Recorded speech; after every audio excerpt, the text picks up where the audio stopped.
have not had success with the owner before. We will have the city's DPW go out there, clean it, then we will bill them and clean their property. I mean, the intent is to keep it at least in somewhat of a presentable condition for the neighbors. Good evening, Mayor. I live next door to the home that they're speaking of. Some of the garbage that was dumped was Mr. Petrillo when he was doing work, because he was kind enough to not just dump debris and asphalt that's all chopped up, rocks, in the front lawn. He was kind enough to leave one of his dump trucks and one of his backhoes there for us to look at. It was quite lovely. The house is a fire hazard. All I have is my driveway separating mine and my daughter's bedrooms from this home that is now just wood. It's also my understanding that the taxes are not actually being paid by the Garveys anymore. They're being paid by a bank in Scarsdale. Okay? It's also when we approached the gentleman, because we were home when the dump truck dumped, it's also the contractor, who also has a lien on the home, who's quite angry and still has tools in the home and has tried to get into the home, so I don't know how secure the home is. He has been on the property. He has dumped leaves, and when we questioned Petrillo's people, we were told that it's vacant land, and we had an agreement with the city that we can dump this here. So that's very, very disappointing to hear. That's also very untrue. I understand that. But now, at least I have the privilege of looking at this garbage from my lovely back deck, but the poor people in Gramerton get to look at this pile of leaves, the pile of rocks, the pile of asphalt, and people just consistently, there's traffic marks, people are backing their cars and trucks onto this. It's just ridiculous. What I ask you to do us a favor. If you see anybody, and I don't want you to go out and confront anyone, please. That's not your responsibility, that's ours. If you see a truck, a car, somebody walking with a wheelbarrow, anything, if you see somebody dumping, get the make of the truck, get the license plate, give a call right in. We will go after them. If we find them illegally dumping, we'll take their vehicle. Believe me, nothing has a greater impact on a guy doing that than losing the car, or the truck, or the van that they were doing it with. As John said, there are some things we can't do, but there are some things we can do. We can continue to clean it up if they come in the middle of the night and dump it. But if you see them, just jot it down. Let us know. We will go after them. Even while we're cleaning it up, we'll go after the person who did it. And if we got to take their truck and sell it to pay for it, we'll do that too. And I'm just with the building commissioner, if I could, please. Sure. I'm a little confused as to why a variance wasn't needed when they raised the property. Their backyard happened to be a step down. They now have raised it. My property now, my backyard is a swimming pool. I have water in my basement. I have a problem with mice. I mean, it's just, they built a stone wall on the property line. I've called the Action Center. The people have been wonderful. They have come and cleaned the property 3 or 4 times. I have to say, picked up leaves, cut down weeds.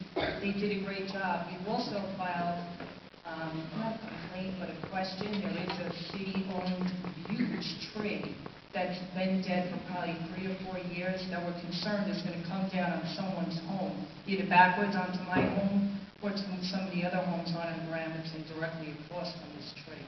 So if someone could come out and look at the property, we'd greatly appreciate it. Well, one thing we'll have in our Commissioner of Parks, we'll send somebody out tomorrow to take a look at the tree, and any dangerous tree threatening anybody, we'll take it down. We'll make it safe and then we'll take it down for you. No, he will. Ma'am, Building Commissioner will. you also mentioned that it was a fire hazard. Can you tell me why you believe it's a fire hazard so I can get somebody out there to check it out? I believe we did, and as long as it's boarded up and not accessible to someone to go squat in or kids to go play in and start fires, I know it's made of wood, but... Mr. Pagano, what it is there's a few pieces of plywood. The plywood is actually the key where it's separated. This has been exposed to the elements for over 2 years. It doesn't have a roof on it.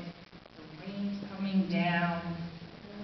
There's no windows. Kids can climb in and out. You know what? We have great neighbors. Everybody is watching the property. That's how I know Mr. Petrillo dumped. I know that's how the contractor dumped leaves.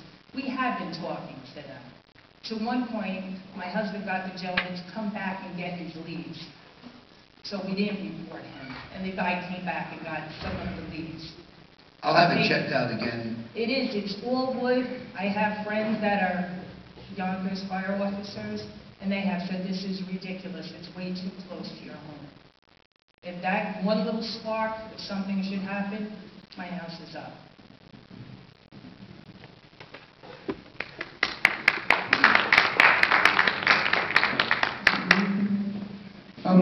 Mr. Mayor? Right over here. Oh, where are you?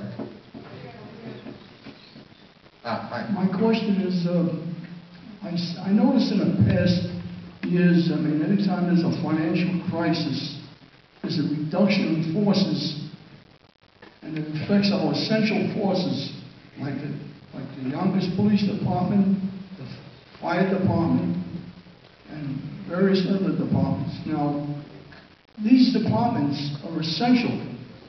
The police are out to protect life and property. Firemen are out to protect life, to save lives and to extinguish fires. My question is, how come that the reduction is always reached out to the police and fire, whereas they can be reached out to other forces, which we could afford? Well, actually, it's not true. 75% of everything we pay goes into salaries and benefits for all of our departments. That, as I showed you that graph before, those three departments represent almost all of the expenses on the city side. Fire department, police department, and public works. In order to achieve the savings we needed to achieve so that we could balance the budget, we could have wiped out every other department and wouldn't have done it. Wouldn't have done it. And we can't wipe out every other. We can't wipe out the law department. We can't wipe out the finance department. I know you'd like me to get rid of the tax collector, but we're not going to do that. The truth of the matter is, we could not do it on the backs of all the other departments. We couldn't. And I had, by the way, so you understand, we had no legal right to get any of those cuts out of the Department of Education, the Board of Ed. Legally, we have to maintain what we were paying to the Board of Ed. Now, having said that, I met with the superintendent and the trustees, and they agreed to make administrative cuts to the tune of about $1.5 million, which they didn't have to do. In fact, they just voted on it yesterday. And that allowed us to take the $16 million down to $14.5 million, and the rest we did on our own. But the truth is, we know that police and we know that fire are absolutely essential. And I had these conversations with many of the union leaders and with our own commissioners. When there's a crime being committed or you feel threatened, you don't want a fireman or a teamster or a teacher, you want a cop. When there's a fire, you don't need a police officer or a teamster or a teacher, you need a fireman. When there's a blizzard, they're not driving the plows. It's the teamsters who are driving the plows. And obviously in the classroom, it's the teachers. At any one given time, every one of them is absolutely essential. We can't just eliminate public works. We can't just eliminate the teachers. We can't just eliminate all those departments that support our police and our fire and our sanitation department and our parks department. We can't eliminate them because they're the ones that support them so they can do their